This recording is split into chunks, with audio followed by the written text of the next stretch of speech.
Hi there! In today's video, I'll show you how to customize Control Center on your Apple Watch Series 10. Let's get started.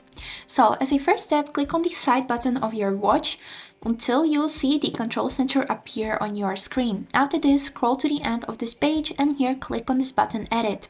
As you can see here, we got only one function which can be added, and this is cool time. If you would like to see it on your Control Center, click on this green plus that you can see, and now it's on your Control Center. Here we'll be able to change the order of the buttons. As you can see, just hold your finger on any that you would like to change. For example, I have choose the silent and then move it to the place where would you like to see it. So for example, I want to leave it here, and we can also change this one like this.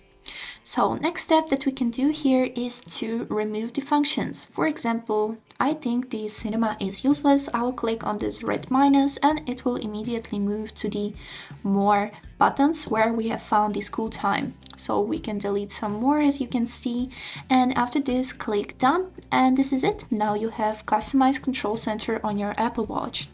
That was it for today. I hope this video was helpful and thanks for watching.